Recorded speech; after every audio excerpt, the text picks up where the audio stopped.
Fala pessoal, iniciando aí mais um fechamento de mercado, hoje dia 13 de março, mais uma quinta-feira e vamos aí para as atualizações do dia. Lembrando que se você ainda não é inscrito no canal, inscreva-se aqui embaixo e caso goste aí do conteúdo, considere deixar o seu like, porque ajuda muito o meu trabalho desse lado, beleza? Lembrando, estou aqui ainda nesse cenário porque estou em processo de mudança, beleza? Então estou sem minhas coisas aqui, mais uma vez fazendo malabarismo. Mas bom, vamos lá, pessoal. Ibovespa, hoje, um movimento interessante, né? Dá uma recuperada legal, 1,45 de alta. E agora começa a desenhar o cenário que a gente comentou ontem, que é esse micro pivô, né? Olha, que seria interessante ele romper e fechar acima desse topo intermediário, deixado no 125,650. E aí abre espaço para ele voltar a brigar mais aqui, olha, nesse ponto principal do 129,130, ok? O que não podemos nesse momento, como eu já venho comentando com vocês, agora é perder esse novo fundo deixado na região do 123, ok? Então é mais interessante que a gente comece a negociar acima do 125,700, abrindo espaço para buscar um pouquinho mais longo, mas o topo ainda principal de fato que vai ser a briga lá no 129, 130 mil pontos, tá? Que é aquele ponto, né, aquela região de resistência que a gente já vem comentando há um bom tempo, antes mesmo de ter marcado esse último fundo aqui. Tá? Então hoje, daí mais um suspiro no nosso Bovespa, apesar, claro, do volume ainda estar abaixo da média, né?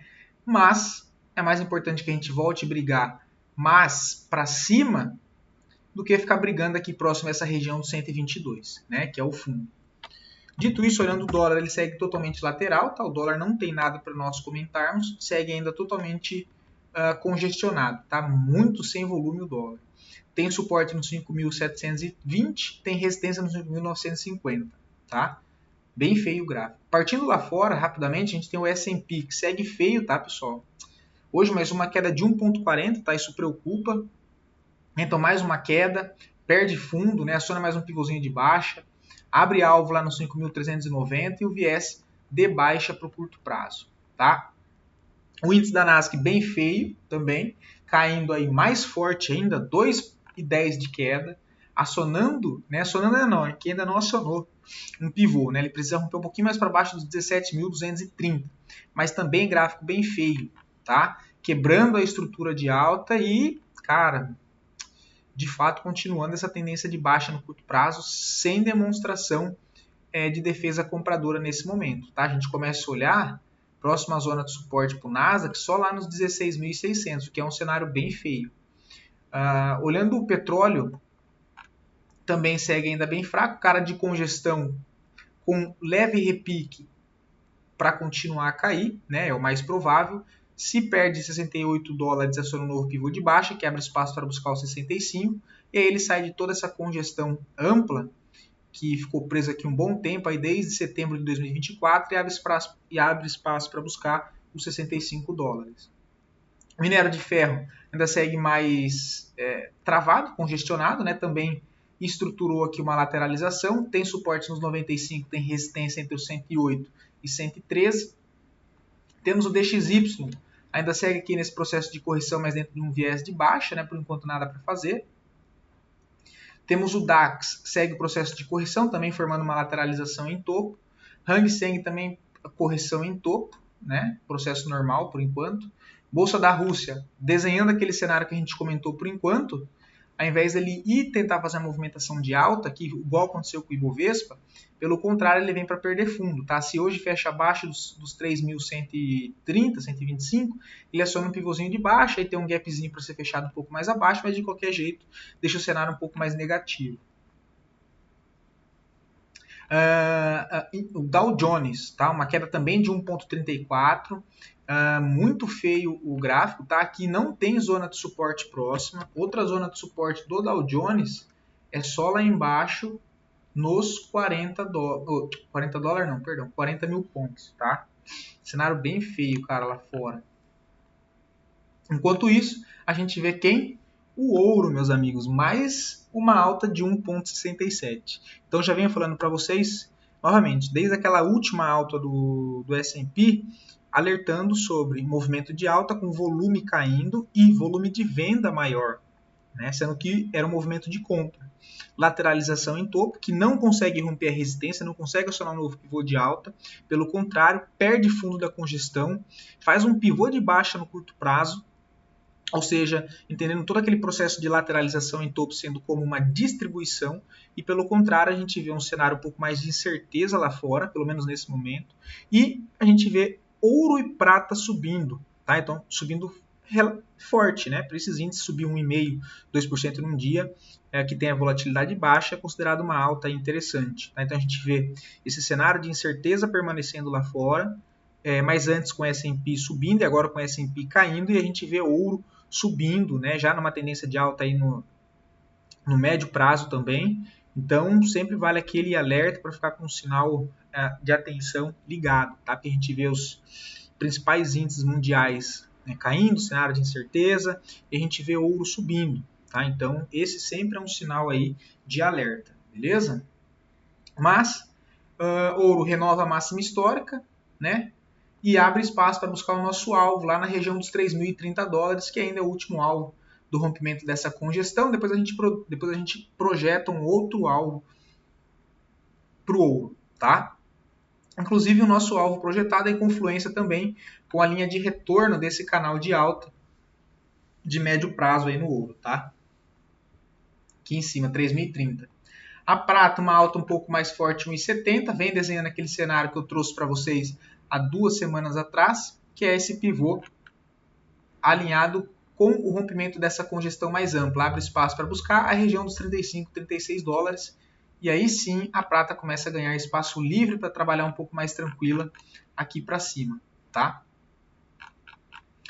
Cripto, como eu disse, o mercado lá fora derretendo, as criptos, né, mercado de risco, também fica aí, por conta da volatilidade, mais inseguro ainda, né?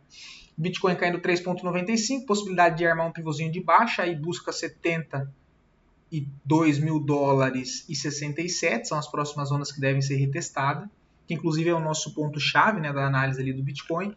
Tem Ethereum 2,82 de queda, também aqui ainda segue o processo de correção, mas com viés mais negativo de curto prazo. Vamos ver qual que é a próxima zona de suporte, olha, vamos desenhar aqui. Essa região aqui, olha, que é onde ele já está, na verdade, né, que é 1.800, olha. Então, abaixo disso, só ajustar aqui, abaixo de onde o Ethereum está, olha, o próximo alvo é 1.500.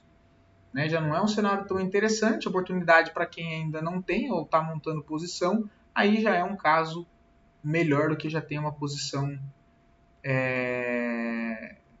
montada e, né, não consegue dispor de mais renda de fora no momento para conseguir acumular mais, ou enfim, aí tem que mexer nas posições, né? E aí, passando rápido aqui, até para não enrolar muito aqui, cripto, Polkadot, tá? Segue ainda a congestão, zona de fundo nos 3,60, né? Que é aquela zona de suporte dessa congestão ampla de Polkadot. A VAX também hoje uma queda de 3,86, segue processo de correção, mas aqui está na beira do precipício, né? Ela não tem mais uma zona de suporte aqui, olha. E aí se ela perde essa região, fica feio. Eita. Porque a outra zona de suporte, cara, é só lá nos 8, olha. Aí fica bem feio, tem um buracão gráfico aqui, ó. AVE também segue mais para baixo, né? Enquanto S&P e Nasdaq continua caindo, não tem jeito. Próximo suporte 151, depois 126. SNX também segue apontando para baixo. Eita. Oh, meu Deus.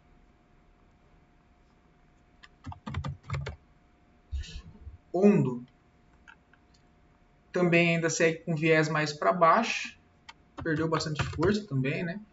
Link também segue lá brigando naquela região dos 12.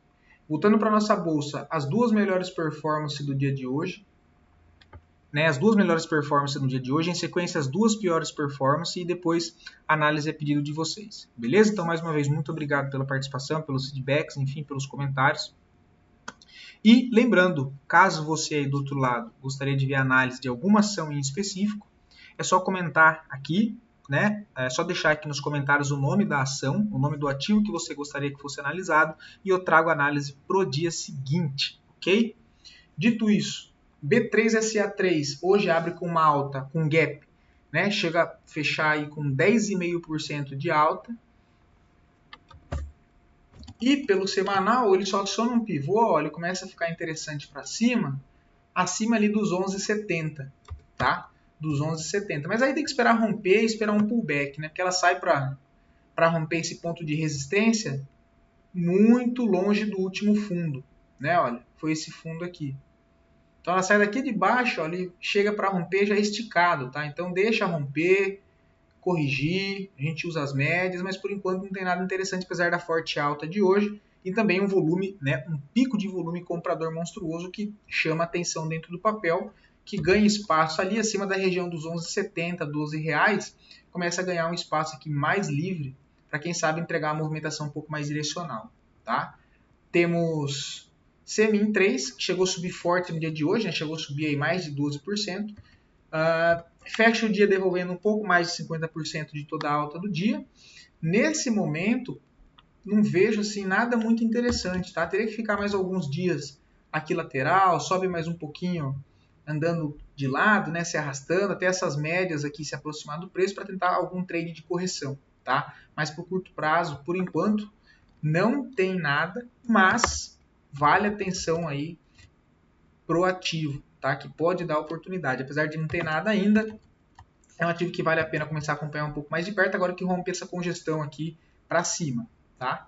Temos Cogna 3, cara, eu não sei se esse é o resultado hoje, o que foi, não consegui ver se teve algum fato relevante, mas uma queda muito feia, tá? Uma queda de 6,40, depois de chegar a subir um pouco no dia, um volume de venda aqui monstruoso, né? Não consegue chegar lá na resistência, então quem comprou, quem abriu posição aqui no 1,63, que foi uma compra muito bonita, diga-se de passagem, né? Essa compra de pullback em antigo ponto de resistência, já acaba de devolver todo o movimento, né? Se não aproveitou essa alta de 14% para pelo menos fazer uma saída parcial, viu voltar tudo, né? Agora quem já fez uma saída parcial, colocou parte da operação com ganho no bolso, a outra parte está agora no 0 a 0, mas já sem risco, né? Mas agora já não tem mais nada interessante, tá? Nem para compra e nem para venda. Vamos 3 segue fraco, tá, pessoal? Hoje mais uma queda aí de 3,5, arma um pivôzinho e o que eu comentei ontem com vocês, olha, acontece hoje em Vamos 3, que é o cenário do trade de correção. Olha lá, ele vem, faz a movimentação de baixa, estica da 9. O que ele faz? Corrige 1, 2, 3, 4 barras, olha, perde a mínima. Você tem uma venda aqui com stop na máxima, só que nesse contexto aqui, eu prefiro deixar aqui em cima, né, olha, nessa máxima aqui dos 3,94. Lembrando que esse trade de correção já teria sido acionado aqui, olha. Só que nesse momento não era tão interessante nessa barra preta, olha, porque ela não estava muito próxima da 9, né? Agora, quando aciona, já está mais próximo da 9 o preço, né? Então perdeu a mínima que venda e quem é mais conservador, aí sai a venda aqui embaixo no pivô, ó, perdendo esse fundo, né? Que ainda não foi confirmado hoje porque só violou, mas já ameaça perder essa região, tá? Aí só tem que olhar o semanal para ver se não está esticado. Nesse caso está esticado, né? Foi o que eu comentei ontem deixa eu lembrar o ativo que foi agora. Foi algum ativo que eu trouxe aqui, eu não estou lembrando de cabeça agora, que estava interessante. Tinha até o contexto ali de venda técnica pelo gráfico diário, mas o gráfico semanal estava esticado da 9. Então eu particularmente não gosto de fazer alguma coisa quando está muito longe o preço assim, olha, dessa média no semanal, tá? Mas pelo diário está bem bonito o contexto técnico. Cosan está em cima de zona de suporte, tá? Ainda tecnicamente não tem nada interessante, mas pode ser uma região para ficar atento no ativo aí, tá? Deve ter divergência já de alta, não divergência fraca ainda, né? Inclusive já está até marcada aqui, olha, mas ainda não conseguiu reagir. Para quem quer montar a posição mais de risco, nessa zona de suporte, quem sabe uma operação não de curto prazo, mas para alguns meses, né, algum mês, 3 semanas, 4 semanas, talvez montar alguma posição nessa região do 7,14 com stop na região do 6,75 pode ser interessante, né? É uma compra mais de risco, né? Comprar a zona ali de suporte, de médio prazo. Fica aí um stop de 6,30, que eu acho bem ok para uma operação de gráfico para levar aí para 3, 4 semanas, né? Um mês, mais ou menos. para quem sabe o papel romper essa resistência, né, dessa linha de tendência de baixa no curto prazo e fazer uma movimentação para cima. Tá, mas assim, tecnicamente não tem nada muito interessante, ok? Tem essa leve divergência de alta, mas que ainda não sinaliza nada muito que conforte, né, que confirme uma compra técnica nesse momento. É para quem é mais conservador, não tem nada de fato para fazer, tem que esperar um pivô só acima do 7,65, que ainda está um pouco longe de acontecer. Bradesco, a mesma situação que eu comento de Cosan, tecnicamente não tem nada muito interessante no papel, mas tem que ser levado em consideração que o Bradesco trabalha em uma congestão com range amplo, né? Nessa zona de suporte dos R$10,90, R$11, e lá em cima nos 15, né? Então é uma congestão com range amplo. Se a gente joga lá para o gráfico diário, essa congestão formada aqui em Bradesco, essa congestão curta, né, de curto prazo, a gente já vê que tem uma leve divergência também de alta, né? Enquanto o preço ele fica lateral, a gente olha o indicador já tem topo e fundo ascendente, tá? Topos e fundos aí ascendentes, mas assim no preço, né, a gente não tem nenhum pivô, não tem nada assim muito interessante, tá? Então também assim não me chama atenção, tá? Desse setor eu já comentei com vocês do curto prazo, dentro do setor financeiro, eu vou comentar aqui rápido, eu preferi Itaúsa, tá? Que inclusive eu trouxe análise mais completa no vídeo de sábado do Radar de Swing Trade, né? Que essa bandeirinha aqui não é lá aquelas bandeirinhas que chamam muita atenção, porque bandeira interessante é quando a gente tem uma movimentação de alta, já seguida de uma correção. Aqui a gente tem basicamente uma congestão, né? Então, se fosse para ser um pouco mais conservador na análise, olha, né? Dá para a gente ignorar essa bandeira, marcar esse fundo, marcar o ponto de resistência aqui, olha. É uma congestão, né? Mais uma comprinha nessa região de suporte dos 9 me chama atenção, com um suportezinho embaixo dos 8,70, um stop bem curto de 3%, perdão, mas pela ótica do gráfico semanal, né? Tá com um padrão de megafone no topo, colocando as médias, a gente vê o que eu sempre trago para vocês, tem o trade de correção, movimentação de alta, faz o repique de 1, 2, 3 semanas, o preço senta em cima da média de novo, nesse caso, um contexto ainda interessante, porque não tem só a média móvel de 9, mas temos 3 médias dando apoio, 9, 20 e 50. Tá? Então, acho interessante aqui também mais pela ótica do semanal, que ganha espaço, né, imaginando a possibilidade de formação de fundo na região dos 8,74, para ele tentar armar um pivô aqui dentro do gráfico semanal, rompendo essa região dos 9,30, o que abre espaço para ele buscar a região dos 9,90, que aí é a extremidade da resistência desse padrão de megafone, beleza? DIR 3, não acho... Deixa eu olhar o semanal. Mesma coisa de Itaúsa, tá? Só que ele deixa um engolfo muito feio nessa região de resistência, mas ainda está acima das médias, né? Pelo semanal daria a compra aqui de correção, uma compra um pouco mais arriscada. Olhando lá pelo gráfico diário, cara, quem toma um pouco mais de risco, olha, amanhã, se o ativo não perde fundo e vem para romper essas máximas acima de 30 e 20, pode ser uma possibilidade com um stop mais curto aqui, né? Olha, um stop aí de 5%. Para tentar buscar o rompimento desse topo, olha, já dá 7,76, tá? Mas é uma possibilidade. Não me chama muita atenção, mas é uma possibilidade. Acho que tem coisas melhores, tá? Não sei se faria algo, por enquanto, nesse momento, em DIR 3. Deixa eu só dar uma olhada no mensal. O mensal ainda está uma briga, né? Mas o gráfico mensal é uma tendência fortíssima de alta. Então, para o diário, quem quer arriscar, olha, de fato ele marca fundo nessa região e vem para brigar no topo, aí acaba ficando muito bem posicionado, tomando um risco aí de 5%. Né? Principalmente se a gente vê a nossa bolsa ganhando força ali acima dos 126, para buscar ali os 129, 130, acredito que a gente possa ter, principalmente dentro desses ativos que já vêm de uma tendência de alta, mais no longo prazo, ainda mais força para tentar continuar a empurrar aí o preço para cima. Tá? Mesmo que arrastado, mas ainda tentar empurrar para cima. Mas a gente precisa que a nossa bolsa ganhe força, né? Tem de 3, não acho nada, tá? Tem de 3 está dentro daquela congestão maior. Aí tem que esperar agora algo interessante só lá nos 11,90, tá? Ou se marcar fundo nessa região dos 13,40, mas particularmente não acho nada interessante por enquanto. Bom, e é isso, tá, pessoal? Vou fechando por aqui já, para não ficar muito longo, e também acabou os pedidos, beleza?